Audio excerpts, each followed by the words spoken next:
Rancher lay still like he's sleeping and discovers his maid's hidden feelings. The Colorado plains baked under a relentless sun that summer, turning the earth to cracked clay and the rivers to trickles of mud. I recall riding hell-bent through that scorched landscape, dust devils swirling like angry spirits. My Winchester slung across my back as I chased off a pack of coyotes eyeing my weakened herd. My name's Boone Caldwell, and at 27, I'd wrested 12,000 acres from the wilds, building an empire of Angus cattle and irrigated fields that defied the drought. The ranch house rose like a sentinel on the horizon stone walls fortified against storms. Rooms graced with Hopi pottery traded from the south.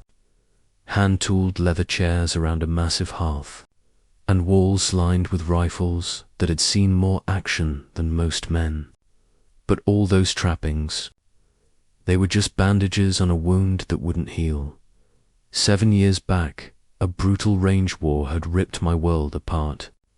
My partner in life, Marianne, and our twin daughters cut down in crossfire when rival cattle barons ambushed our homestead. I'd been scouting new grazing land, returning to smoke and silence, their graves now marked by a stand of aspens on the ridge. The vengeance that followed was bloody, duels at dawn, midnight raids, until the last instigator lay in the dirt. But triumph rang hollow. I'd expanded the ranch tenfold, hiring crews to drill wells and fence borders, burying grief under layers of work. Yet in the quiet hours, the void yawned wider. I wasn't forging ahead. I was chained to the past, a lone wolf in a pack of memories. She showed up then, like a cool rain on parched ground. Isabella Torres, 25, and hailing from the mining camps of New Mexico. Alighting from the rail car with a weathered satchel and eyes like molten gold, warm amber, veiled by lashes that hid a lifetime of trials. Her mahogany hair was coiled in a practical knot, her linen blouse and skirt bearing the faint stains of hard labor, testament to a spirit unbroken by adversity. I'd wired for a maid through the frontier exchanges. The sprawling house demanded someone to tame the chaos while I battled the elements. Mr. Caldwell. Her voice held a melodic cadence, echoing the Spanish missions of her youth, gentle yet unyielding. I'm Isabella. Responding to your notice, I doffed my hat, taking her measure. She stood straight, like she'd faced down worse than a gruff rancher. Quarters are out back. Tia Roselle Oriendu, she's the heart of the kitchen. Been here since the land was raw. Dawn starts early. Tia Rosa. My weathered cook, with a tongue sharp as a chili pepper and recipes passed down generations, emerged from the doorway with a flower-smeared apron. Adelante. Mija, don't linger in this heat. We've got empanadas cooling and dust thicker than sin to battle. Isabella inclined her head, her amber gaze briefly meeting mine before dropping, and followed inside. I lingered a moment, an unfamiliar stir in my gut, perhaps just anticipation for order in the chaos, or the spark of life she brought to the arid air. My top hand, Rafe Montoya, sauntered over from the stables, wiping sweat from his brow. Fine addition, boss. Eyes like that could melt the Rockies. Watch, she don't steal more than your socks. Tend the irrigation. Rafe, I barked, but his sly grin trailed me as I headed to the fields. Patterns emerged swiftly. Isabella navigated the house with phantom grace, waxing floors to a sheen, arranging wildflowers in vases that brightened shadowed corners, her work evident in the crisp linens and polished brass. I retreated to my study, a sanctum of survey maps and account books, where I schemed against the drought under the hum of a hanging lantern. That evening's fare was carne asada, grilled to perfection with beans and salsa, She presented it on a tray, her knock tentative. "Supper, sir. Tia says it'll fuel you through the watches." I nodded absently, engrossed in yields. But as she set it down, her glance snagged on the etched portrait atop my desk, Marianne with the twins. Their laughter captured in oil, forever young. "They radiate joy," Isabella breathed, as though the words escaped unbidden. "Your loved ones?" The loss must weigh heavy. The sentiment landed like a soft blow, unearthing buried pain. I met her eyes, the amber depths pooling with unspoken understanding. "Heavier than these plains," I admitted, voice gravelly. She averted her gaze, color rising in her cheeks, and withdrew. Yet her empathy echoed, a subtle fissure in my fortified resolve. That night, with crickets serenading the stars, faint sounds drew me from bed-clattering utensils, a hushed monologue. Stealth guided me to the kitchen door, where she labored by candlelight, sleeves pushed high.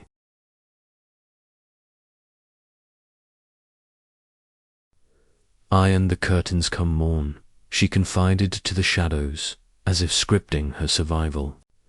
"Mr. Caldwell's study merits care. Those maps chart dreams grander than our old mine shafts before the collapse buried it all."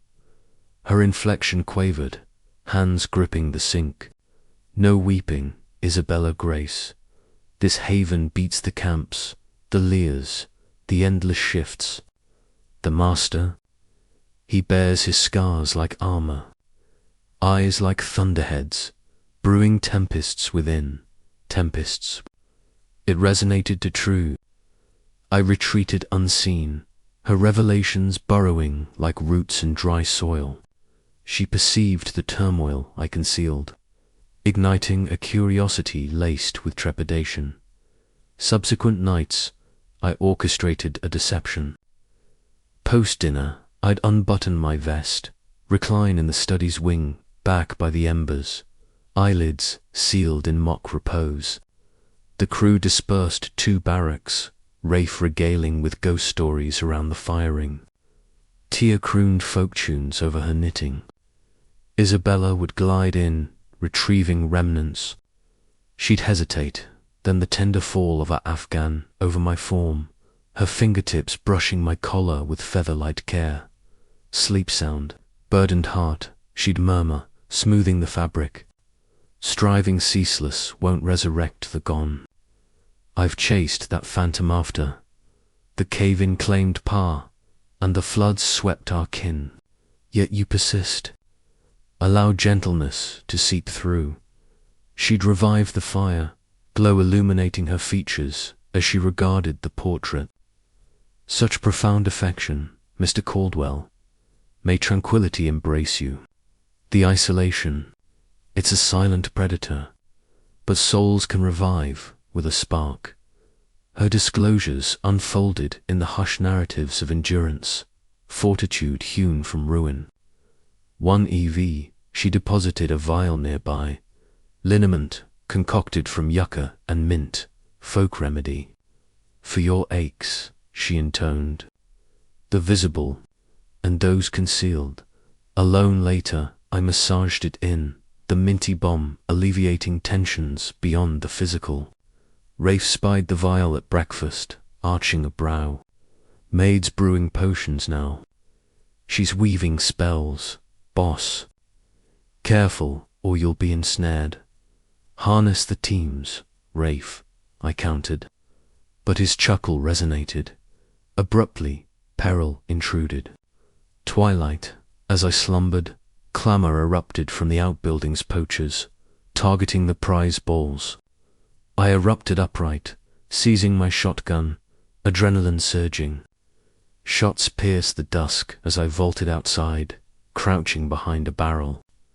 5 silhouettes prowled the pens, lassos ready. I unleashed, the blast reverberating, felling one amid cries. Retaliation ensued, slugs chewing earth near my boots. I maneuvered, discharging rounds, crippling another's knee. The third assailed. We clashed in the muck, his dagger grazing my ribs ere I subdued him with a hay-hook.